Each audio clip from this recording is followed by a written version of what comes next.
Welcome to Inside Builder channel, Python learners and my dear friends. Django explained. Render your first page.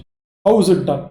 If you guys have been following up with the various videos on Django framework till now, then you can continue with this video as it is.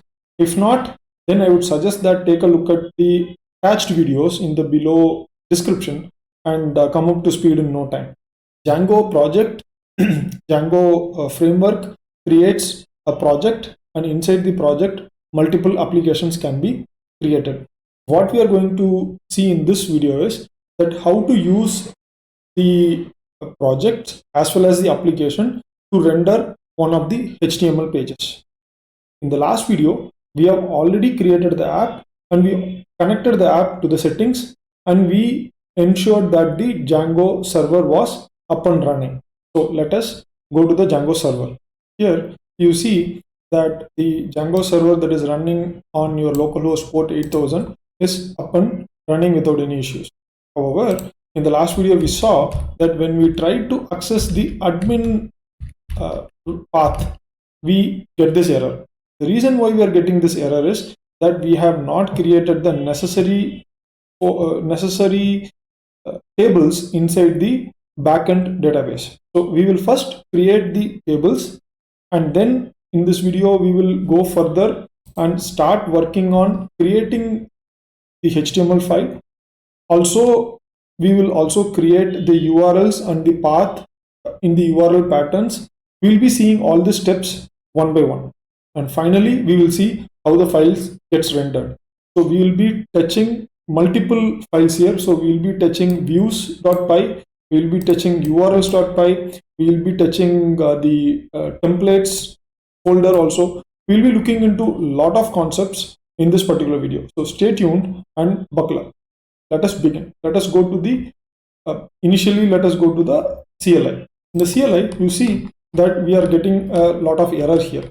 And the reason is that we have not got the migrations done. So what we are going to do is we are going to say Python 3 and we are going to say make migrations and app1. So this is one of the commands that will check whether there has been any changes in the model of the database related files, and then make the scripts ready. So let me execute this and you'll see that there is no change detected in the app.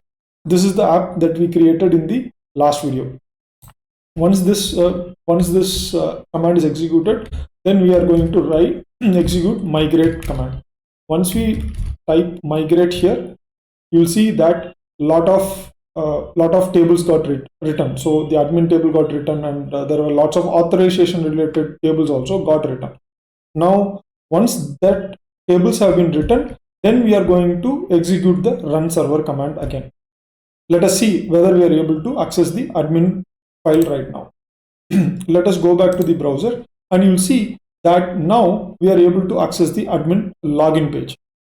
However, we don't have the username and login password with us. So how to create the username and login password? So for that, let us go back to the CLI and let us let us close this server.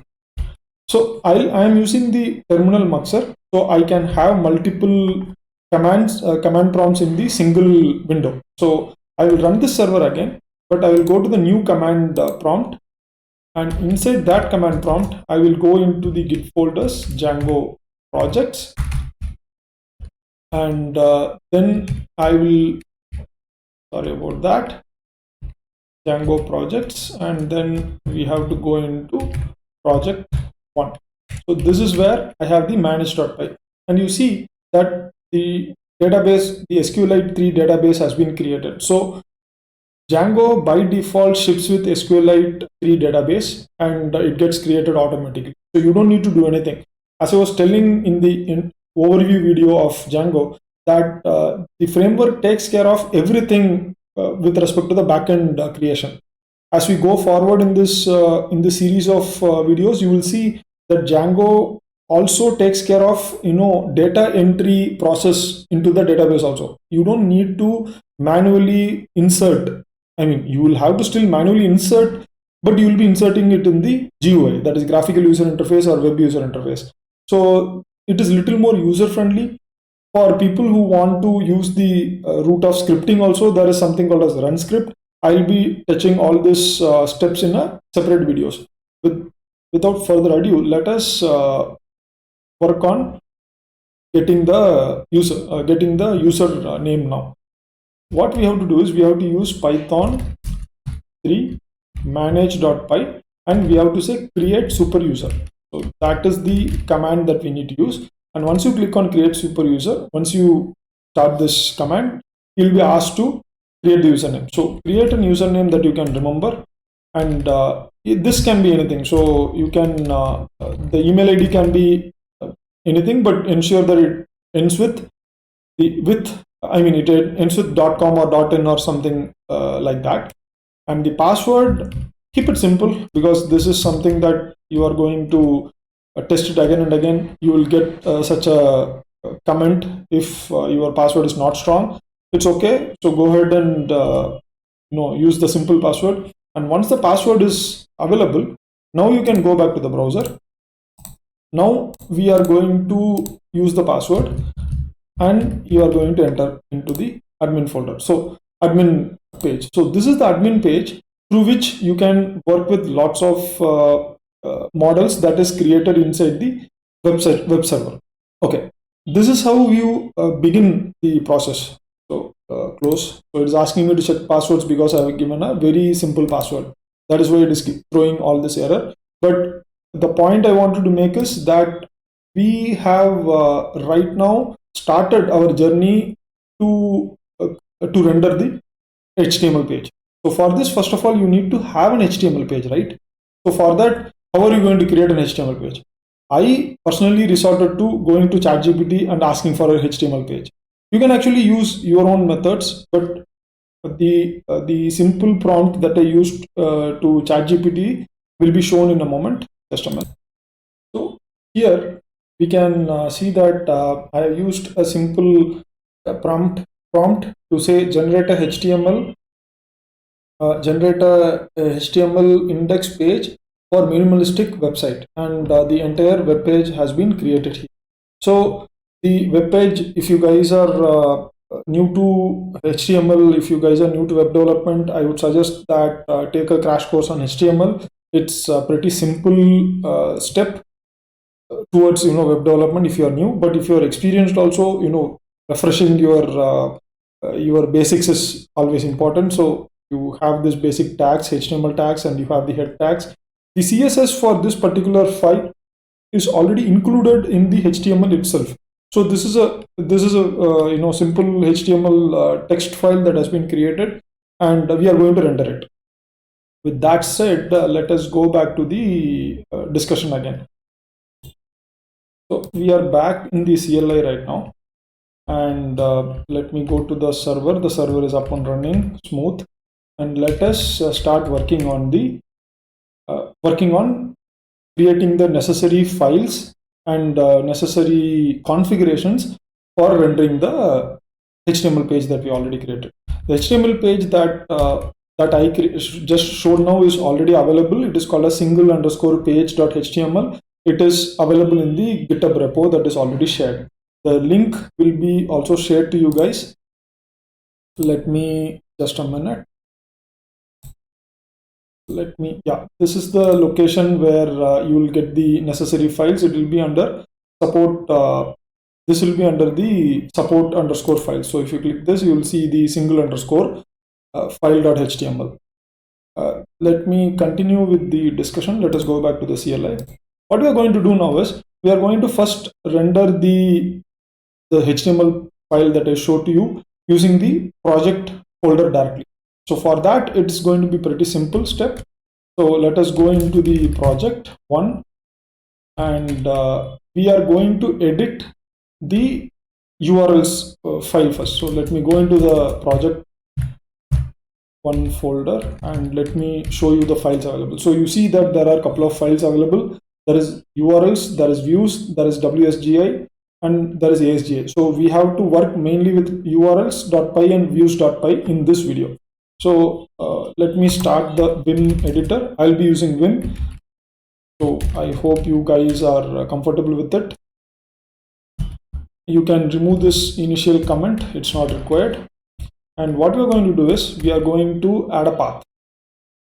This urls.py contains the necessary libraries. So we have to import the admin, because we have to work with the admin URL that you saw a couple of minutes back, and we have to work with the path variable, the path object.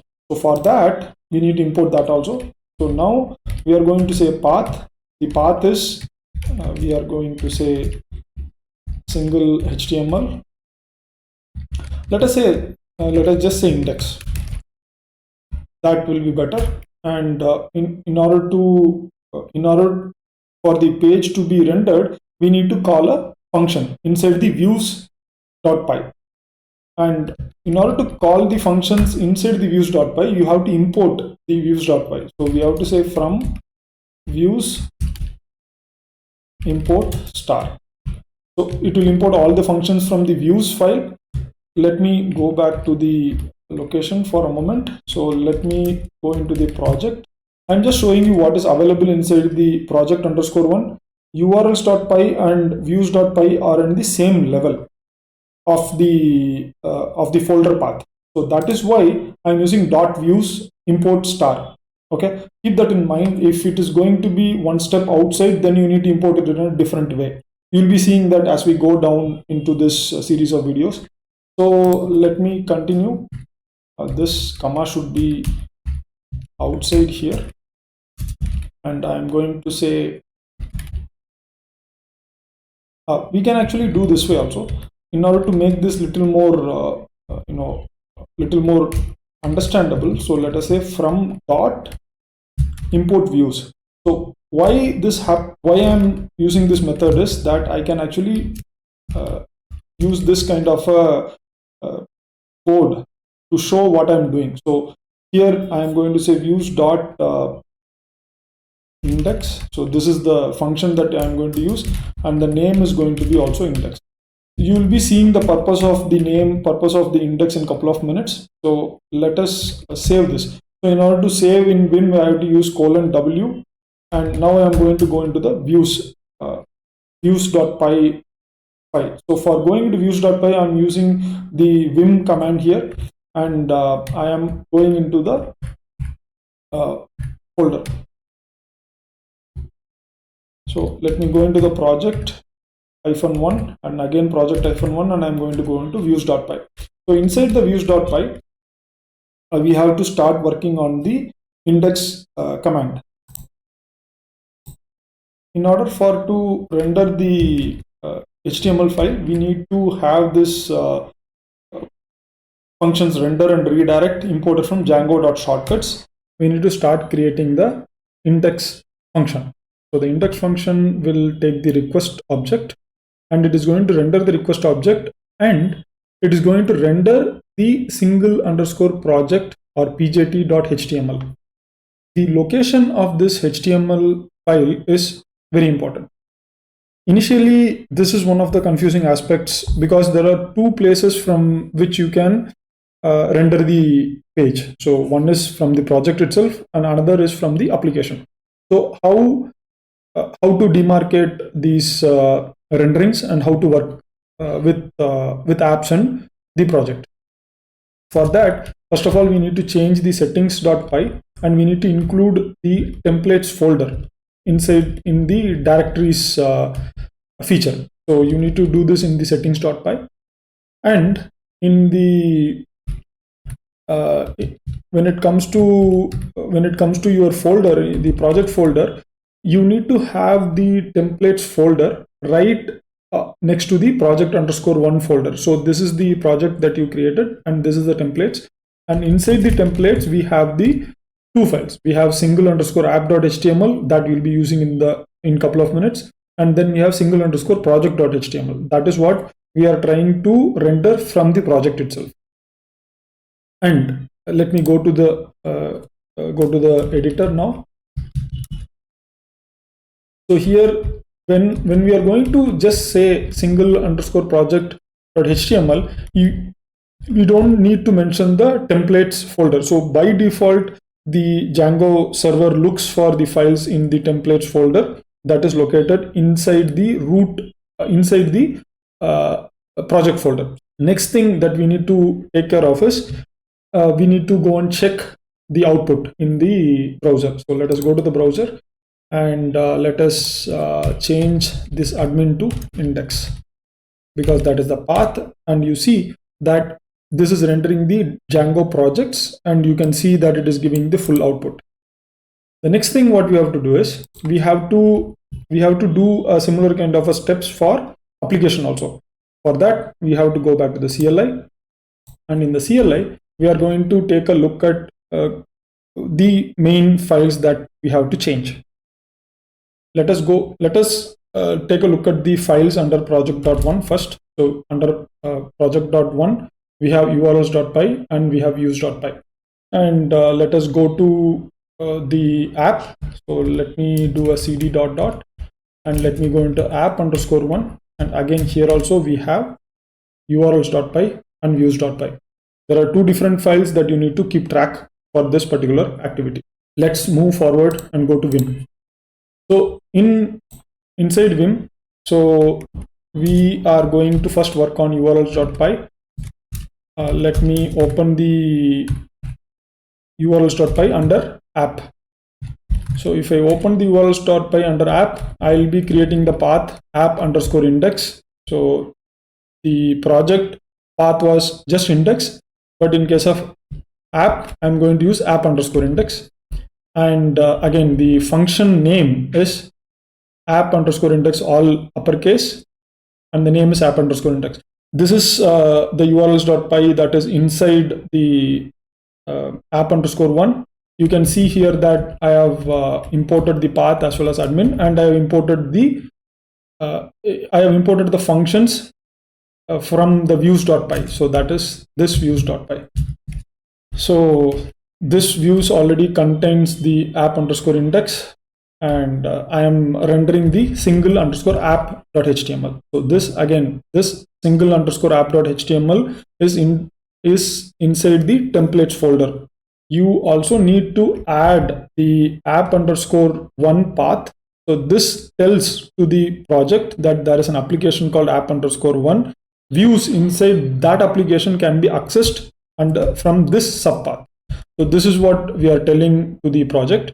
And once we do that, once all the setup has been done, you need to use include to include app_1.urls. So this is how the project knows that there are URLs in the app folder also, and from the app folder it will start taking the output.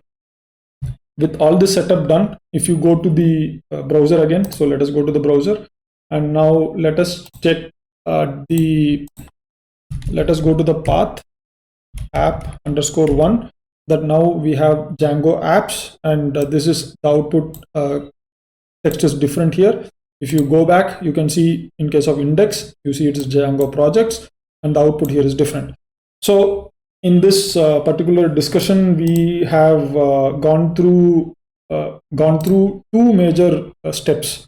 So we have tried to render the file from the project level. So we first saw how to render the file from the project level, and then we saw how to render the file from the app level. We also understood there are two different urls.py that you need to control, and in case of app level, you might have to create the urls.py and the views.py. So keep that in mind. Finally, in the coming series of videos, we'll be looking at the Django templating language. We will then move into models, and we will see how to work with the HTML rendering that we learned. I believe that you like this video. Do leave a like and share it with others, and subscribe to my channel for further updates on Django related videos. With that said, I would like to leave this video with 4 words, that is practice, practice, practice, practice. You guys have a great time.